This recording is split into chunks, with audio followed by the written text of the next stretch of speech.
Good morning, students. Welcome to Biology class plus one, chapter first, the living world.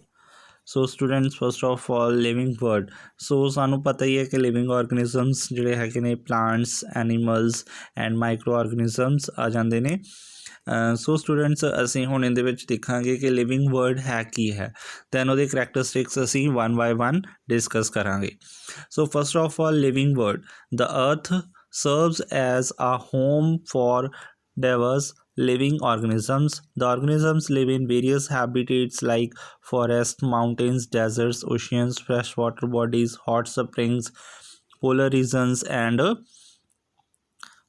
almost every place of the earth. So students ਜਿਹੜੇ ਹੈਗੇ ਨੇ ਮਤਲਬ ਜੋ ਅਰਥ ਹੈ ਉਹ ਪੂਰੀ ਮਤਲਬ ਕਿ ਅਲੱਗ-ਅਲੱਗ ਜਿਹੜੇ ਹੈਗੇ ਨੇ ਲਿਵਿੰਗ ਆਰਗੈਨਿਜ਼ਮਸ ਦਾ ਘਰ ਹੈ। ਸੋ ਜਿਹੜੇ ਲਿਵਿੰਗ ਆਰਗੈਨਿਜ਼ਮਸ ਨੇ ਅਲੱਗ-ਅਲੱਗ ਹੈਬੀਟੇਟਸ ਦੇ ਉੱਪਰ ਰਹਿੰਦੇ ਨੇ, ਲਾਈਕ ਜਿਵੇਂ ਜੰਗਲ ਹੋ ਗਏ, ਮਾਊਂਟੇਨਸ ਐਂਡ ਡੈਜ਼ਰਟਸ ਹੋ ਗਏ, ਓਸ਼ੀਅਨਸ ਹੋ ਗਏ, ਫਰੈਸ਼ ਵਾਟਰ ਬੋਡੀਜ਼ ਹੋ ਗਈਆਂ, ਹੌਟ ਸਪਰਿੰਗਸ ਦੇ ਵਿੱਚ ਵੀ ਜਿਹੜੇ ਮਾਈਕਰੋ ਆਰਗੈਨਿਜ਼ਮਸ ਲਿਵ ਕਰਦੇ ਨੇ, ਐਂਡ ਪੋਲਰ ਰੀਜਨਸ ਹੋ ਗਏ, ਜਿੱਥੇ ਪੋਲਰ ਏਰੀਆਜ਼ ਦੀ ਗੱਲ ਕਰੀਏ ਉੱਥੇ ਵੀ ਜਿਹੜੇ ਲਿਵਿੰਗ ਆਰਗੈਨਿਜ਼ਮਸ ਪ੍ਰੈਜ਼ੈਂਟ ਹੁੰਦੇ ਨੇ। ਸੋ ਇਸ ਤਰੀਕੇ ਨਾਲ ਅਸੀਂ ਕਹਿ ਸਕਦੇ ਹਾਂ ਕਿ ਜਿਹੜੀ ਅਰਥ ਹੈ ਪੂਰੀ ਦੀ ਪੂਰੀ ਕੀ ਹੈ, ਹੋਮ ਹੈ, ਮੀਨਸ ਹੈਬੀਟੇਟ ਹੈ ਲਿਵਿੰਗ ਆਰਗੈਨਿਜ਼ਮਸ ਦੀ। ਸੋ ਦੈਨ ਅਸੀਂ ਲਿਵਿੰਗ ਜਿਹੜੇ ਹੈਗੇ ਨੇ ਥਿੰਗਸ ਨੇ ਪੋਸੈਸ ਸਰਟਨ ਕਰੈਕਟਰਿਸਟਿਕਸ ਵਿਚ ਮੇਕਸ ਦ ਲਿਵਿੰਗ। ਸੋ ਸਟੂਡੈਂਟਸ ਅਸੀਂ ਦੇਖਾਂਗੇ ਕਿ ਕਿਹੜੇ ਕਰੈਕਟਰਿਸਟਿਕਸ ਨੇ ਜੋ ਉਹਨਾਂ ਨੂੰ ਲਿਵਿੰਗ ਹੋਣ ਦਾ ਜਿਹੜਾ ਹੈਗਾ ਵਾ ਅਹੁਦਾ ਦਿੰਦੇ ਨੇ। ਸੋ ਸਾਡੇ ਕੋਲੇ ਹੈਗੇ ਨੇ ਨੀਚੇ ਦੇਖੋ ਕਰੈਕਟਰਿਸਟਿਕਸ। ਫਸਟ ਆਫ ਆਲ ਰੀਪਰੋਡਿਊਸ, ਆਰਗੈਨਿਜ਼ਮ ਜਿਹੜੇ ਹੈਗੇ ਨੇ ਰੀਪਰੋਡਿਊਸ ਕਰ ਸਕਦੇ ਨੇ, ਮੀਨਸ ਆਫ ਸਪਰਿੰਗਸ ਪ੍ਰੋਡਿਊਸ ਕਰਨ ਦੀ ਉਹਨਾਂ ਦੀ ਕੀ ਹੁੰਦੀ ਆ, ਕੈਪੇਬਿਲਿਟੀ ਹੁੰਦੀ ਆ। ਸੈਕਿੰਡ ਇਜ਼ ਦਾ ਗਰੋਥ, ਹਾਂਜੀ ਗਰੋਥ ਦੇ ਨਾਲ ਜਿਹੜੇ ਲਿਵਿੰਗ ਆਰਗੈਨਿਜ਼ਮਸ ਨੇ ਆਪਦਾ ਮਾਸ ਇਨਕਰੀਜ਼ ਕਰ ਸਕਦੇ ਨੇ। And then is the response to environmental stimuli, ਅਗਰ ਇਨਵਾਇਰਮੈਂਟ 'ਤੇ ਅਸੀਂ ਕਹਿੰਦੇ ਹਾਂ ਵੀ ਗਰਮੀ ਹੈ, ਸਰਦੀ ਹੈ, ਦੈਨ ਉਹਨੂੰ ਮਹਿਸੂਸ ਹੁੰਦੀ ਹੈ।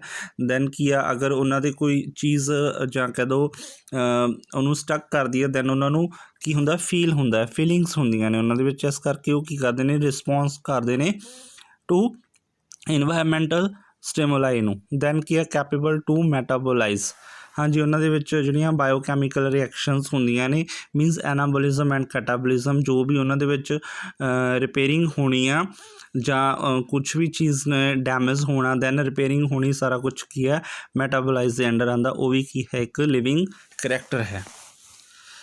So next one is the major characteristics of living organisms. ਇਹਦੇ ਵਿੱਚ ਸਭ ਤੋਂ ਪਹਿਲਾਂ ਕੀ ਆ ਜਾਂਦਾ, ਸਾਡੇ ਕੋਲ ਗਰੋਥ ਆ ਜਾਂਦੀ ਆ। ਹਾਂਜੀ students, the living things grow by increase in mass and increase in number of individuals ਔਰ ਸੈਲਸ। ਸੋ ਜਿਹੜੇ ਹੈਗੇ ਨੇ ਲਿਵਿੰਗ ਆਰਗੈਨਿਜ਼ਮਸ ਆਪਣੀ ਗਰੋਥ ਕਰਦੇ ਨੇ ਬਾਏ ਇਨਕਰੀਜ਼ਿੰਗ ਮਾਸ, ਆਪਣਾ ਮਾਸ ਜਿਹੜਾ ਹੈਗਾ ਇਨਕਰੀਜ਼ ਕਰ ਲੈਂਦੇ ਨੇ। ਇਨਕਰੀਜ਼ ਕਿਵੇਂ ਕਰਦੇ ਨੇ, ਜਾਂ ਤਾਂ ਉਹ ਨੰਬਰ ਆਫ ਜਿਹੜੇ ਹੈਗੇ ਨੇ ਇੰਡੀਵਿਜੂਅਲਸ ਜਾਂ ਅਸੀਂ ਕਹਿ ਸੈਲਸ ਜਿਹੜੇ ਹੈਗੇ ਨੇ ਮਤਲਬ ਡਿਵਾਈਡ ਕਰਕੇ ਆਪਣਾ ਮਾਸ ਕੀ ਕਰ ਲੈਣਗੇ, ਇਨਕਰੀਜ਼ ਕਰ ਲੈਣਗੇ, that is the growth. In multi cellular organisms ਦੀ ਗੱਲ ਕਰਦੇ ਹਾਂ ਅਸੀਂ।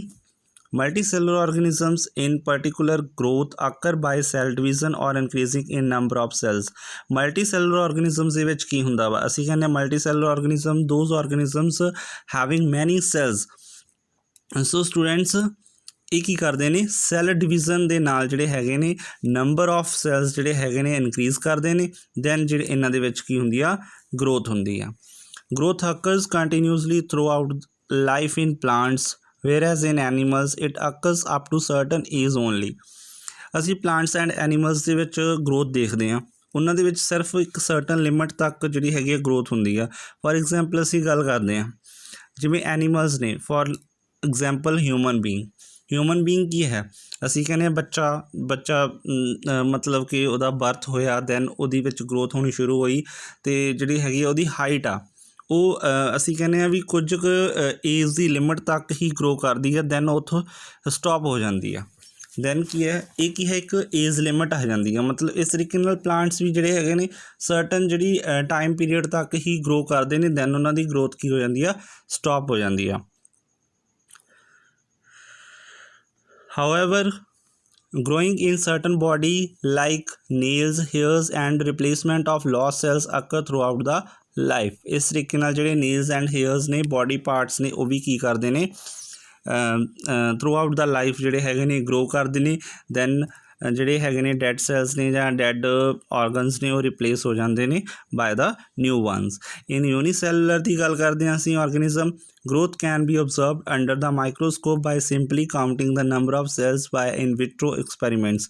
ਹਾਂਜੀ, ਲੈਬ ਦੇ ਵਿੱਚ in vitro means ਲੈਬੋਰਟਰੀ ਦੇ ਅੰਡਰ ਜਿਹੜੇ ਹੈਗੇ ਨੇ ਐਕਸਪੈਰੀਮੈਂਟ ਦੇ ਅਕੋਰਡਿੰਗ ਅਸੀਂ ਯੂਨੀਸੈਲੂਲਰ ਔਰਗੈਨਿਜ਼ਮ ਜਿਹੜੇ ਹੈਗੇ ਨੇ ਇੱਕ ਸੈੱਲ ਦੇ ਬਣੇ ਹੋਏ ਔਰਗੈਨਿਜ਼ਮਸ ਨੇ ਉਹਨਾਂ ਨੂੰ ਆਇਡੈਂਟੀਫਾਈ ਕਰ ਸਕਦੇ ਹਾਂ ਕਿ ਇਹਦੇ ਵਿੱਚ ਗਰੋਥ ਹੋ ਰਹੀ ਆ ਜਾਂ ਨਹੀਂ ਹੋ ਰਹੀ। Non-living things like mountains, boundaries, sand dunes also grow in size, but just by accumulating the materials on their external surface। हाँ जी स्टूडेंट्स, असी कहने माउंटेन ਵੱਡਾ ਹੋ ਗਿਆ, ठीक आ, ਤੇ ਜਿਵੇਂ ਕੋਈ ਪਹਾੜ ਸੀਗਾ ਪਹਿਲਾਂ 10 ਸਾਲ ਪਹਿਲਾਂ ਇਹ ਛੋਟਾ ਜਿਹਾ ਸੀਗਾ, ਫਿਰ ਕੀ ਹੋ ਗਿਆ ਇਹ ਹੁਣ ਇਹਦੇ ਵਿੱਚ ਗਰੋਥ ਲੱਗ ਰਹੀ ਆ। ਐਟ ਮੀਨਸ ਉਹਦੇ ਉੱਪਰ ਕੀ ਹੋ ਗਏ ਨੇ ਨੋਨ ਲਿਵਿੰਗ ਚੀਜ਼ਾਂ ਆ ਕੇ ਡੈਪੋਜ਼ਿਟ ਹੋ ਗਈਆਂ, ਲਾਈਕ ਮਟੀਰੀਅਲਸ ਹੋ ਗਏ ਐਕਸਟਰਨਲ ਸਰਫੇਸ ਦੇ ਉੱਪਰ ਕੀ ਹੋ ਗਏ ਨੇ ਉਹਦੇ ਉੱਪਰ ਆ ਕੇ ਡੈਪੋਜ਼ਿਟ ਹੋ ਗਏ ਨੇ। ਮੀਨਸ ਉਹ ਇੰਟਰਨਲੀ ਨਹੀਂ ਗਰੋ ਕਰ ਰਿਹਾ, ਐਕਸਟਰਨਲੀ ਗਰੋ ਕਰ ਰਿਹਾ ਵਾ। ਓਕੇ, ਦੈਨ ਰਿਪਰੋਡਕਸ਼ਨ ਦੇ ਅੰਡਰ ਅਸੀਂ ਗੱਲ ਕਰ ਚੁੱਕੇ ਹਾਂ ਪਹਿਲਾਂ ਹੀ ਕਿ ਜਿਹੜੇ ਰੀਪਰੋਡਿਊਸ ਕਰਨਾ ਮਤਲਬ ਕੋਈ ਵੀ ਲਿਵਿੰਗ ਔਰਗੈਨਿਜ਼ਮਸ ਆਪਣੇ ਵਰਗੇ ਜਿਹੜੇ ਹੈਗੇ ਨੇ ਨਿਊ ਯੰਗ ਵਨਸ ਪ੍ਰੋਡਿਊਸ ਕਰਦਾ with the help of a method that is a reproduction.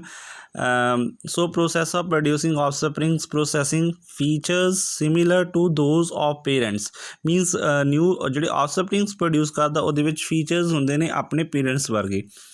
in multicellular organisms ਦੇ ਵਿੱਚ the mode of reproduction is generally sexual means sexual ਉਹਨਾਂ ਦੇ ਵਿੱਚ sexual organs ਹੋਣਗੇ, ਇਸ ਕਰਕੇ ਉਹ ਕੀ ਕਰੇਗਾ sexual reproduction ਕਰੇਗਾ। living organism also reproduce by asexual means। some ਜਿਹੜੇ ਹੈਗੇ ਨੇ living organisms ਨੇ like plants ਹੋ ਗਏ ਜਾਂ ਅਸੀਂ ਕਹਿ ਸਕਦੇ ਹਾਂ ਲੋਅਰ ਔਰਗੈਨਿਜ਼ਮਸ ਨੇ ਉਹ ਕੀ ਕਰਦੇ ਨੇ ਏਸੈਕਸ਼ੂਅਲ ਮੈਥਡਸ ਦੇ ਜ਼ਰੀਏ ਵੀ ਰਿਪਰੋਡਕਸ਼ਨ ਕਰਦੇ ਨੇ। ਫੋਰ ਐਗਜ਼ਾਮਪਲਸ ਦੇਖਾਂਗੇ ਅਸੀਂ, first of all fungi spread and multiply fast ਬਾय producing millions of asexual spores। some fungi, the filamentous algae and protonema of mosses multiply by fragmentation। ਹਾਂਜੀ ਸਟੂਡੈਂਟਸ, ਇਹਦੇ ਵਿੱਚ ਫੰਗਸ ਦੀ ਗੱਲ ਕਰ ਰਿਹਾ ਐਂਡ ਦੈਨ ਜਿਹੜੇ ਹੈਗੇ ਨੇ ਮੌਸ ਦੀ ਗੱਲ ਕਰ ਰਿਹਾ, ਉਹ ਵੀ ਏਸੈਕਸ਼ੂਅਲ ਮੈਥਡ ਰਾਹੀਂ ਰੀਪਰੋਡਿਊਸ ਹੁੰਦੇ ਨੇ। ਫੰਗਸ ਜਿਹੜੇ ਹੈਗੇ ਨੇ ਸਪੋਰ ਪ੍ਰੋਡਿਊਸ ਕਰੇਗੀ ਐਂਡ ਜਿਹੜੇ ਐਲਗੀ ਵਗੈਰਾ ਨੇ ਉਹਦੇ ਵਿੱਚ ਕੀ ਹੋਣਗੇ ਫਿਲਾਮੈਂਟਸ ਹੋਣਗੇ, ਠੀਕ ਆ। ਦੈਨ ਕੀ ਆ ਜਿਹੜੇ ਮੌਸਸ ਨੇ ਉਹ ਪ੍ਰੋਟੋਨੀਮਾ ਦੈਟ ਆਲਸੋ ਜਿਹੜੇ ਹੈਗੇ ਨੇ ਫਿਊ ਅਸੀਂ ਕਹਿ ਸਕਦੇ ਹਾਂ ਫਿਲਾਮੈਂਟਸ ਲਾਈਕ ਸਟਰਕਚਰ ਹੋਏਗੀ, ਮੀਨਸ ਬਾਈ ਏਸੈਕਸ਼ੂਅਲ ਮੈਥਡ ਰਾਹੀਂ ਰੀਪਰੋਡਿਊਸ ਹੁੰਦੇ ਨੇ। Second is in yeast and hydra, budding occurs to produce new organisms while in planaria। so students, yeast and hydra ਦੀ ਗੱਲ ਕਰਦੇ ਹਾਂ, that is also organisms, living organisms।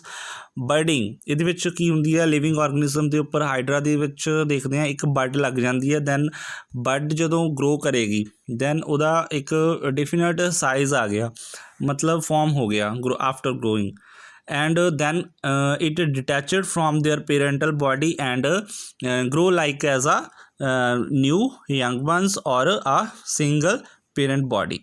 okay, and regeneration planaria ਦੇ ਵਿੱਚ ਕੀ ਹੁੰਦਾ ਵਾ ਰੀਜਨਰੇਸ਼ਨ ਆਫ ਫਰੈਗਮੈਂਟਡ ਬੋਡੀ ਪਾਰਟਸ ਅਕਰ।